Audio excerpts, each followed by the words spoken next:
एक युवा जोड़ा एक दूसरे से बेहद प्यार करता था, लेकिन दोनों के परिवार उनके रिश्ते को मंजूरी नहीं दे रहे थे। दंपत्ति ने न तो इस बात को स्वीकार किया और न ही वे दोनों एक साथ भाग गए। इसके बजाय उस आदमी ने महिला की हत्या कर दी। आइए मैं आपको बताता हूँ क्या हुआ। 10 फरवरी 2026 को मध्य प्रदेश के इंदौर में एमबीए की छात्रा 24 वर्षीय युवती की मृत्यु हो गई। अपने परिवार को वो यह बताने के बाद घर से चली गई कि उसको आधार कार्ड में सुधार करवाना है। उसी दिन बाद में उसने अपनी छोटी बहन को फोन किया और उसने कहा कि वह अपने सहपाठी पीयूष धामनोतिया के साथ जन्मदिन की पार्टी में जा रही है और रात 11 बजे तक लौट आएगी। बहन मान गई। पीयूष धमनोतिया मध्य प्रदेश के मंदसौर के मूल निवासी थे। मंदसौर और इंदौर के बीच की दूरी 255 किलोमीटर है।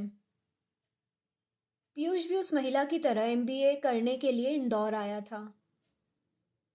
उनके पिता की मंदसौर में एक किराना की दुकान थी। रात करीब 11 बजे उसके फोन से एक संदेश आया जिसमें लिखा था, पापा को बता देना कि वह अब घर नहीं लौटेगी। फिर फोन बंद हो गया। अगली सुबह 11 फरवरी को भी लड़की वापस नहीं लौटी। इसलिए उसके पिता ने पुलिस के पास जाकर उसकी गुमशुदगी की रिपोर्ट दर्ज कराई। कुछ सूत्रों के अनुसार पिता ने उसे एक दिन पहले कलेक्टर कार्यालय के पास छोड़ा था और वह कभी वापस नहीं आई।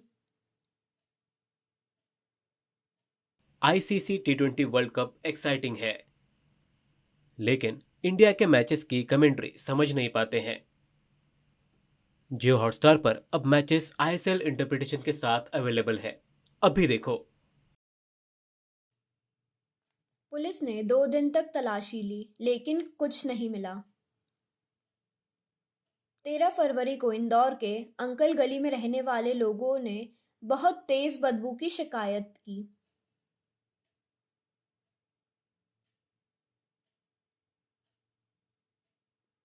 यह बदबू पीयूष धनोतिया द्वारा किराए पर लिए गए एक बंद फ्लैट से आ रही थी। पुलिस मौके पर पहुंची, दरवाजा तोड़कर अंदर घुस गई और अंदर एक महिला का बुरी तरह सड़ा हुआ शव मिला, जिससे पता चलता है कि वह कई दिनों से वहां पड़ा हुआ था।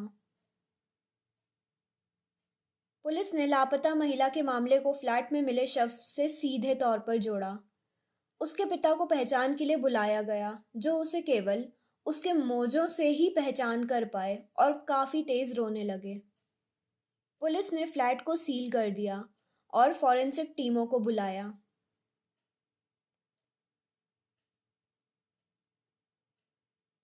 घटनास्थल से एक टूटा हुआ चाकू, रस्सियां और अन्य सामान बरामद किया गया। महिला की गर्दन पर रस्सी के निशान स्पष्ट रूप से दिखाई दे रहे थे। पुलिस ने सीसीटीवी फुटेज की जांच की तो उन्होंने देखा कि पीयूष 10 फरवरी को महिला के साथ फ्लैट में दाखिल हुआ था और घंटों बाद शाम को वह एक बैग लेकर अकेले चला गया, जिससे पता चलता है कि महिला अभी भी फ्लैट में थी। इससे संकेत मिलता है कि उसकी हत्या कर दी गई थी। पीयूष कौन था? पीयूष का उस महिला के साथ लंबे समय से रिश्ता था, लेकिन उनके परिवारों ने इस रिश्ते को समर्थन नहीं दिया था। वे अपने भविष्य पर चर्चा करने के लिए किराए के फ्लैट में मिले, लेकिन यह एक तीखी बहस में बदल गया। लेकिन पीयूष उससे शादी करने पर अड़ा हुआ था।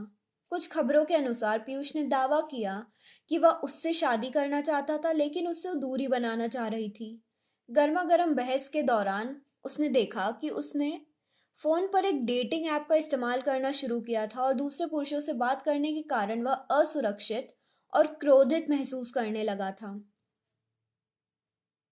बहस और बढ़ गई और उसने उस पर शारीरिक संबंध बनाने का दबाव डाला। उसने यह कहते हुए इनकार कर दिया कि वह अस्वस्थ है। इसके बाद उसने उसके साथ जबरदस्ती की, उसके हाथ पैर रस्सियों से बांध दिए और उसकी आंखों पर पट्टी बांध दी।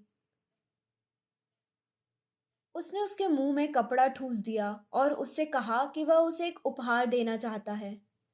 वह फंस गई थी। जब वह बंधी हुई थी तब पीयूष उसकी छाती पर बैठ गया और उससे चोक कर दिया जब तक कि वह बेहोश न हो गई। उसे एहसास हुआ कि उसने सांस लेना बंद कर दिया है और वह घबरा गया। उसने उसके सीने के पास कई बार चाकू से वार किया। प्रहार इतना जोरदार था कि चाकू टूट गया। पीयूष उसके बेजान शरीर के पास बैठ गया और उसे लगातार देखता रहा। वह बाहर गया और पास की शराब की दुकान से बियर खरीदी। वापस लौटा, उसके बगल में बैठकर शराब पी और फिर उसने उसके बेजान शरीर के साथ बलात्कार किया।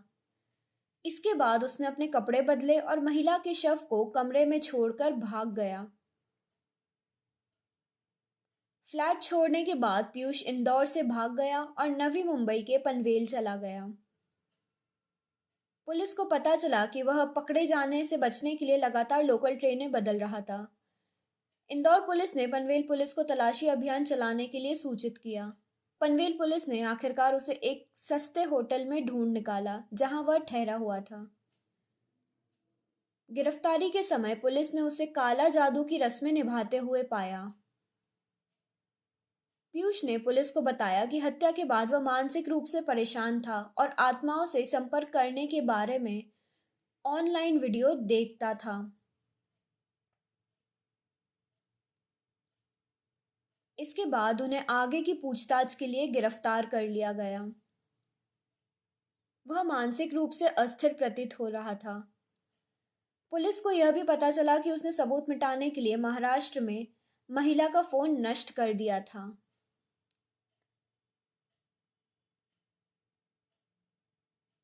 महिला के पिता ने बताया कि वह गंभीर तनाव में थी क्योंकि उसके आपत्तिजनक वीडियो ऑनलाइन लीक हो रहे थे।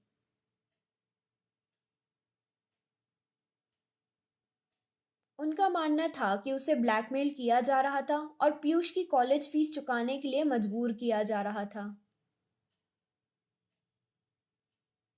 कॉलेज के एक ग्रुप में दंपत्ति के आपत्तिजनक वीडियो साझा किए जाने के बाद वह परेशान हो गई थी। इसके परिणाम स्वरूप यह घटना घटी। यह बहुत चिंताजनक है। अगर वे सचमुच एक दूसरे से प्यार करते तो परिवार की असहमति के बावजूद उन्हें लड़ना चाहिए था या फिर अलग होने का फैसला किया होता। लेकिन किसी की जान लेना कोई समाधान नहीं। हत्या के बाद जीवन वापस नहीं आता। इससे परिवारों को जीवन भर कष्ट भोगना पड़ता है। यह वास्तव में एक त्रासदी है। अब इस पर एक अपडेट है। 17 फरवरी को पीयूष को गिरफ्तार किया गया और पुलिस की हथकड़ी में एस्कॉर्ट किया गया। अचानक वह मीडिया से घिर गया और उससे पूछा गया कि उसने अपनी प्रेमिका को क्यों मारा और क्या वह दोषी महसूस नहीं करता। उन्हें जवाब की उम्मीद थी। हालांकि पीयूष अविश्वसनीय रूप से शांत दिख रहा था और उसके चेहरे पर मुस्कान थी। मीडिया ने उसे पूछा कि क्या आपको कोई गिल्ट नहीं है। कुछ नहीं हुआ है, छोड़ो, हो गया जो हो गया। छोड़ो ना यार, क्या करोगे जान के।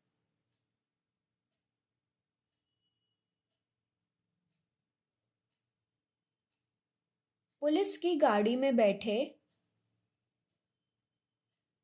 उसने मुस्कुराते हुए जवाब दिया और कहा कि वह इसका कारण बताएंगे, समय आने पर मैं सबको बताऊंगा। यह अजीब था। पुलिस अधिकारियों ने उसके असामान्य से शांत व्यवहार को नोट किया, जिसमें कोई अपराध या पश्चाताप नहीं दिखा था। उसके विचारों के बारे में सोचकर पुलिस हैरान रह गई। जनवरी 2026 में पीयूष ने अपनी प्रेमिका को मंगलसूत्र पहनाया, सिंदूर लगाया और फेरे लिए और विवाह का नाटक किया। हालांकि उन्होंने अपनी शादी को सार्वजनिक नहीं किया। बाद में फरवरी में उसने उसे मार डाला। उसे मारने के बाद भी वह नहीं डरा। वह शांति से बैठकर बीयर पीता रहा। अजीब बात है। ऑफिसर्स ने कहा कि वह दोषी महसूस नहीं कर रहा। पुलिस ने कहा कि गिरफ्तारी के बाद पीयूष अपनी प्रेमिका की आत्मा के साथ संवाद करना चाहता था। पहले वह शांत दिखता, लेकिन अब अचानक उसके व्यवहार में बदलाव आ गया। अजीब। पुलिस ने एक खाली कागज मांगा। पीयूष ने उस पर लिखा कि उसने ग्रेव रॉन्ग किया था और वह मरना चाहता था। बाद में वह मुस्कुरा रहा था, समझ के परे। उसने पुलिस को यह भी बताया कि उसने मुंबई में ट्रेन में आगे कूदकर आत्महत्या करने का विचार किया था, लेकिन फिर उसने ऐसा नहीं किया। अपनी गिरफ्तारी के बाद वह मुस्कुराया और बेपरवाह दिखाई दिया। उसके व्यवहार को समझना मुश्किल है। आइए अपडेट का इंतज़ार करें।